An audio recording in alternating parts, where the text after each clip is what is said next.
And good to have Dorian Craft with us on the show here. She is a sports director from KTHV in Little Rock and does the play-by-play for various sports. I saw her at the Trojans women's basketball against Arkansas at the Stevens Center doing play-by-play for ESPN+. Does the softball games for Arkansas as well.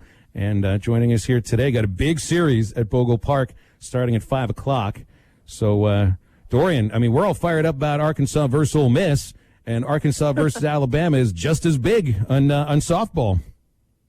Hey, guys. Well, first of all, thanks for having me. It's not hyperbole to call this the biggest series in Arkansas softball history. Courtney Deifel has built a powerhouse program up there in Fayetteville over the last 6 years, and to have the first top 10 matchup inside Bogle Park, they're welcoming number 3 Alabama. This is really kind of one of those moments where we're going to get to see what Arkansas softball is really made of, and I think it's a jumping off point for not just the success for the rest of the season, but for the future, because there's a lot of talented underclassmen on this team. Of course, players like Braxton and Keeley and some of the super seniors getting a lot of the attention, but there's a lot to work with once they're gone as well.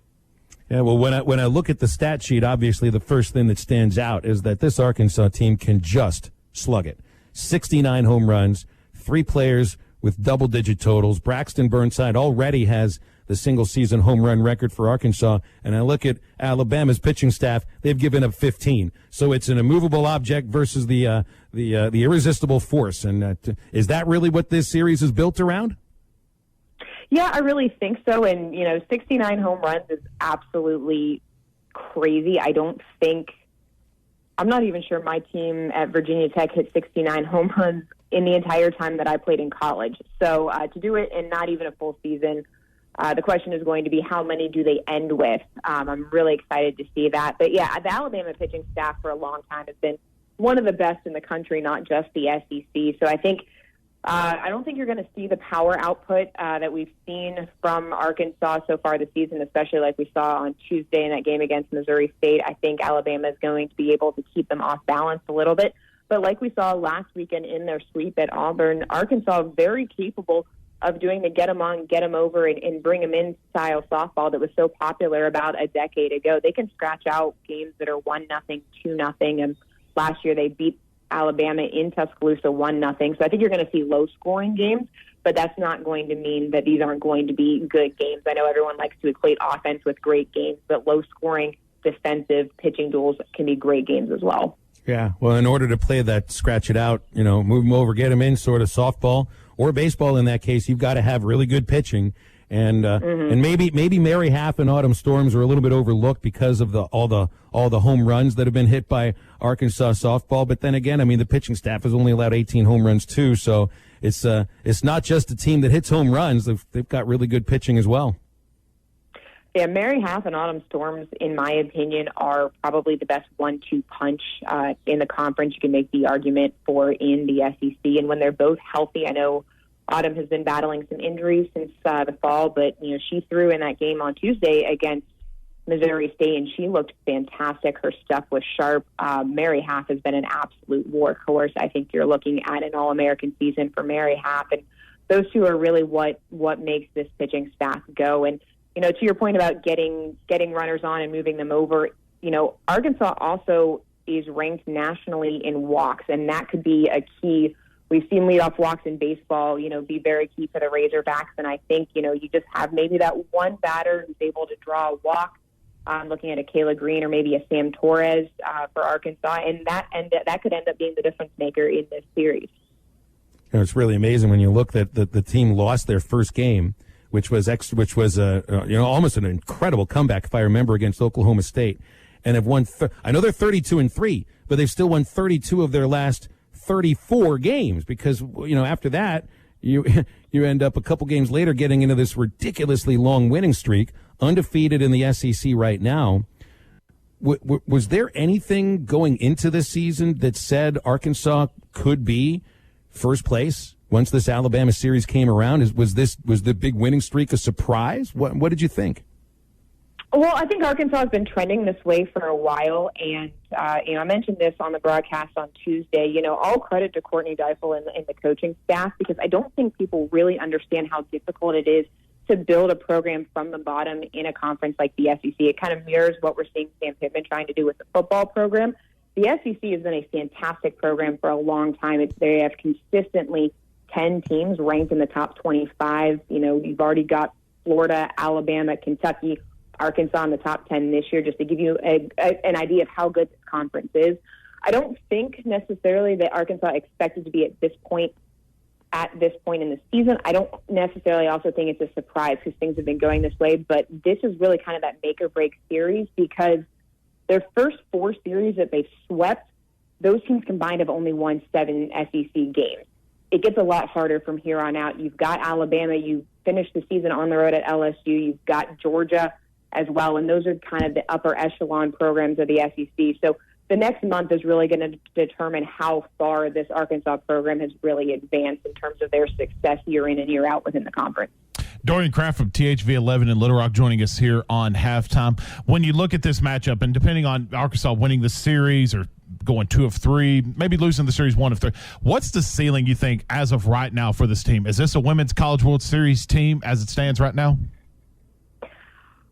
I'm never going to say yes or no to that question because there's a lot that can happen. Softball is a really long season. I definitely think this is a regionals team. I think this is a super regionals team. And you guys know with baseball, once you get into there, it's all about the matchups.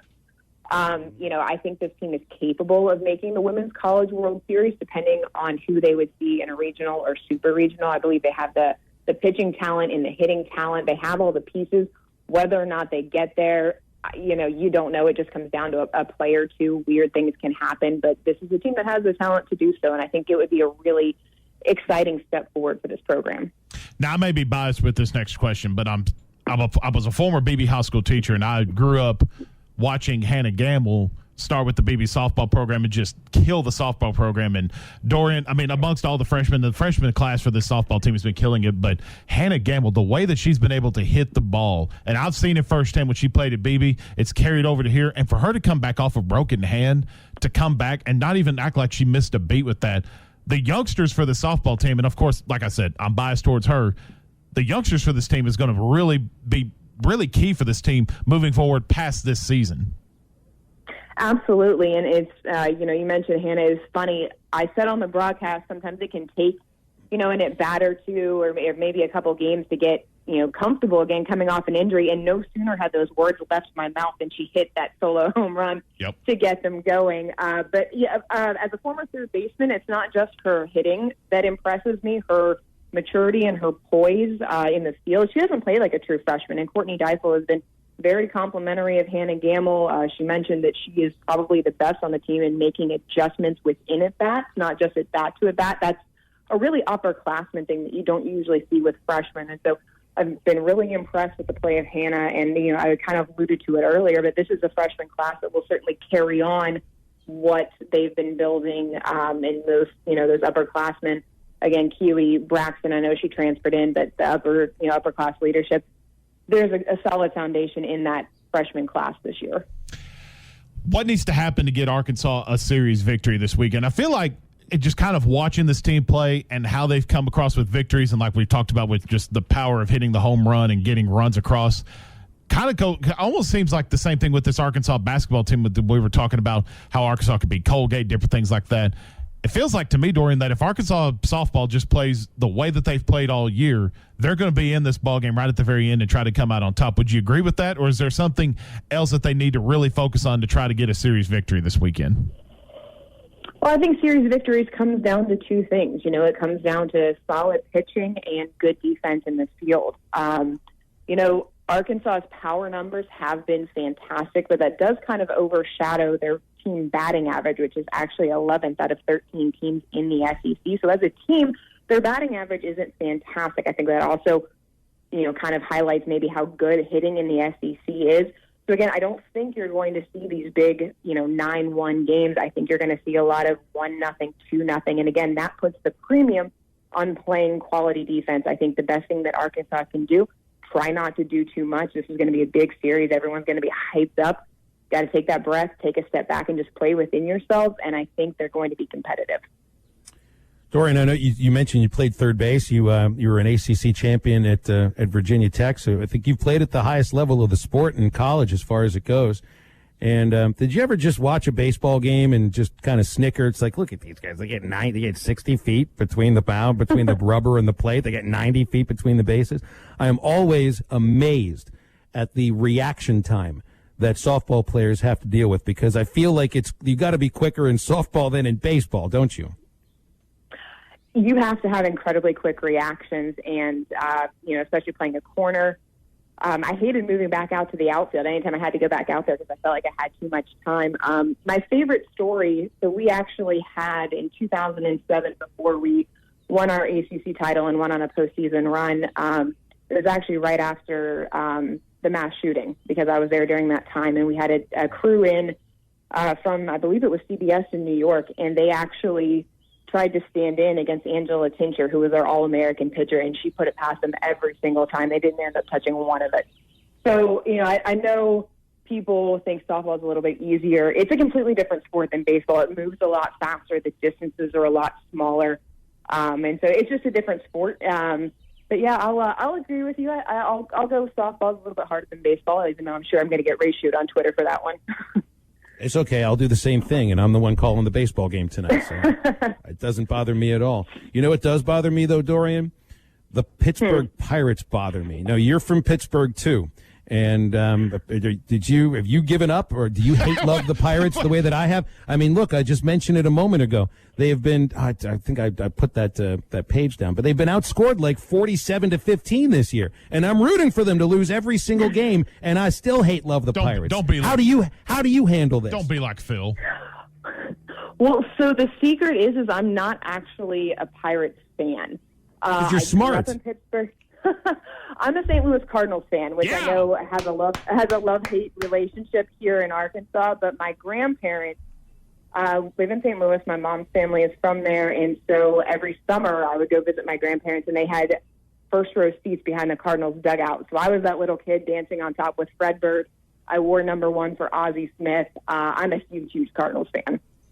Fine, that's fine. Then here it is. I thought we had a connection with that, and you're going to the other team, the one that I can't get. I know. I'm sorry. It's okay. I really appreciate you jumping on with us here, Dorian.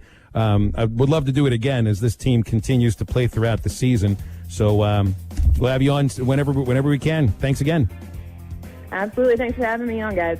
You got it. That's Dorian Craft, sports director, KTHV in Little Rock, and also on the call today, 5 o'clock, first pitch on SEC Network Plus, Arkansas, Alabama, top 10 matchup.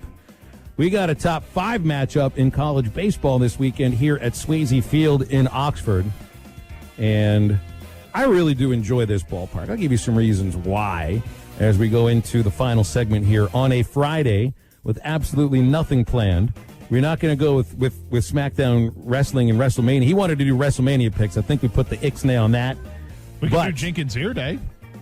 Then there's Jenkins Ear Day, if you can even stomach it. I don't even know. But I give you reasons why I love Swayze Field. And people are still being nice to me here for the time being.